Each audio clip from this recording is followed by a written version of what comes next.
All right, I am 18 days post-op from hip labral repair. I can't really see the brace. I'm kind of limited in space in here. Please excuse the mess because I'm kind of living in this bed. But I want to give you my feedback on how the surgery has went for me so far, how the recovery is going, some of the must-haves that I have found, and I think only one of the things that I got was just completely useless. So we'll probably just skip that. I will also, I'll add a picture here of what the full brace looks like. Some orthopedics use it, some don't. I have a friend that went through the same surgery about 8 weeks ago. Her surgeon doesn't, mine does. And what the hip brace does is it looks bulky and huge. It looks like it's a real pain in the rear end. It really isn't. It actually gives you some added security, but they set the brace to the degrees they want you to be able to bend at.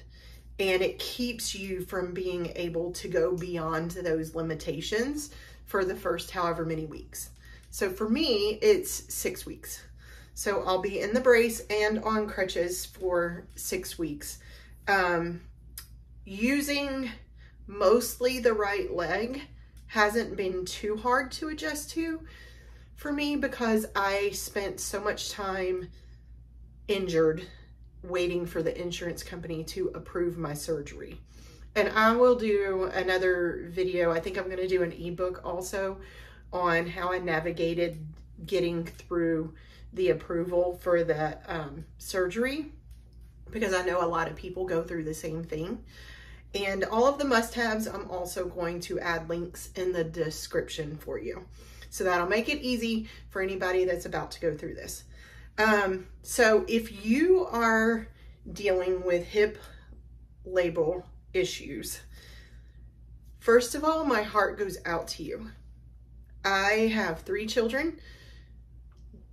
2 of them are twins, and I gave birth to them without an epidural, and I can tell you that the hip injury the pain was extremely, like hands down, way worse. And I don't say too many things. As a matter of fact, I don't know that I've ever said anything was worse than that pain. The hip labral tear pain is absolutely one of the worst pains I've ever felt in my life. Dealing with the pain for such a long period of time really wore on my mental health. And between that and the fight with the insurance company, I really got to a point where I was extremely depressed. Nothing was relieving the pain. I will tell you one thing that I did find that did relieve the pain, if it's legal in your area. I'll get to that in a minute. But if you follow my channel or you follow me on my other social medias, you know that both of my parents were addicts, and I have went my entire life without ever using any recreational drugs whatsoever. I'm talking none, people. I'm not throwing shade. I'm just telling you that I was like so afraid of becoming an addict also that I literally did not. Okay. And so at one point, somebody brought me some CBD and some THC gummies because they're legal in our area. And I would literally cut those up into small pieces. Now I would have to take it before bed because it would knock me on my butt. Of course, after I laughed for like a good 30 minutes at absolutely nothing. But I could feel that I was in pain. I could feel it throbbing, but it didn't hurt. And it worked better than any of the prescription narcotics that they gave me that I was trying to avoid. For the longest time, I tried to handle it with Tylenol and ibuprofen. I messed up my stomach doing that. Then they gave me tramadol, then hydrocodone. It was like just a constant struggle. So With that said, let's move on. So, that's my recommendation if you can do it. Worked wonders for me. I have not had to use any of that since the surgery. What I did was I did take the prescription pain pills like clockwork for the first 7 days. And by the 9th day, I was switched over to Tylenol. I think since that 9th day, there has been one day that I took the pain medication, and it was actually the day that I was getting the stitches out. And I honestly don't think I needed it that day, but I've had carpal tunnel surgery on both hands, and when I went back for one of them, the stitches were healed up in there and they had to dig them out, and I really just did not want to take a chance. So I took it out of precaution. By like the 9th day, maybe, Tylenol only. So I've been doing pretty well. I did switch to Tylenol PM at night. That is when it aches the most for me, because you really have a hard time getting comfortable. It's hard to lay flat. I actually do better sleeping if I keep the brace on, because the brace keeps my leg bent slightly, and laying flat seems to hurt more. Here comes the wild part, guys. I expected this surgery to be the hardest and worst surgery pain-wise of anything that I had had. I've had my tubes tied, I've had carpal tunnel surgery on both wrists, and I've had an ovary removed. And that's it for me as far as surgeries go. This was the easiest. I asked the doctor when I went in, I was like, how do you go from being in that much pain, have a surgery, and that pain be instantly alleviated? Because here's the deal, guys. If you've stuck around this long, I promise you it was worth it. The surgery does not hurt even a fraction of what the injury hurts. I have felt immediate relief as soon as I woke up from the surgery. I couldn't really lift my leg the first day. So what I recommend for that, you know what? I'm getting out of line. Anyways, so here's the deal. I felt immediately better. I ache from physical therapy. I ache if I move a certain way, but there is a difference between aching and being in all-out pain, okay? I am not in all-out pain. These things suck. I hate crutches. I really do. These things that I added to them cushion it and make it a little easier, and there's like a cushion there too. So I will, again, link that. There were some waterproof bandages that I used up until the stitches came out. I'll link those. They worked phenomenally.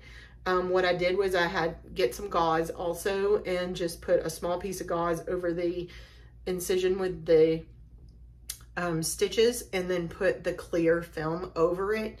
They were 100% waterproof. I never got water in it, and it was well worth every penny.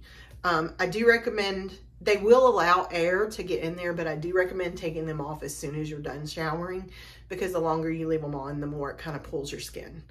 That was one of the hardest things. The first 3 days that you're post-surgery, you've got a real bulky, padded gauze and everything around it. That really hurt on the 3rd day when we took it off. And so that was probably one of the hardest things.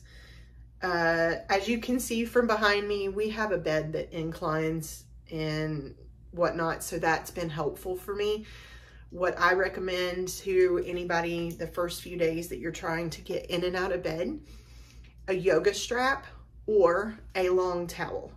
So what you'll do is kind of throw it over your foot, because you can't really pick up the weight of your leg to get it in and out of the bed. I would use momentum. So like when I would go to lay back, I would lay all the way back and just let my body pull my leg up.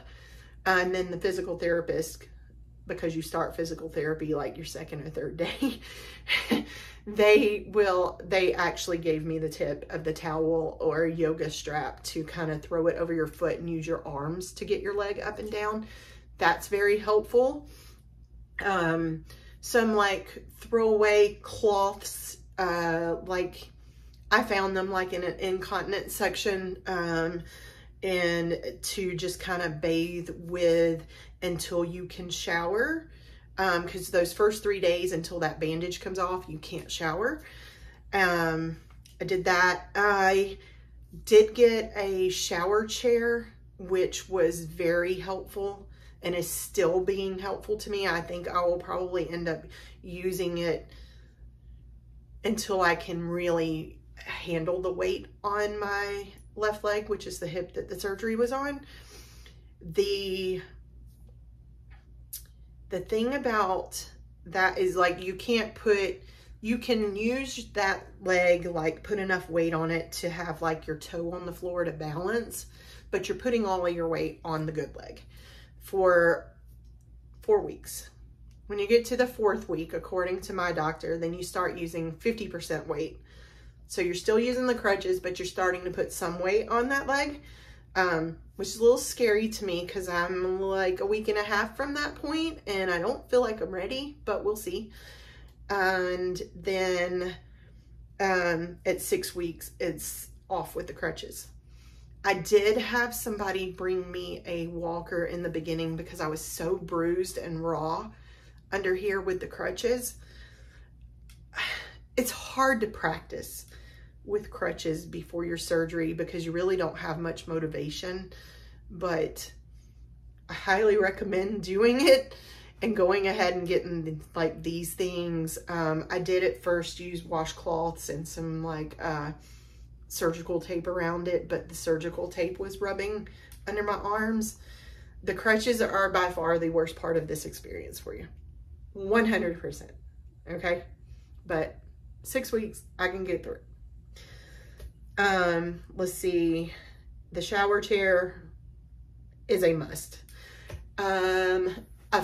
I'm short.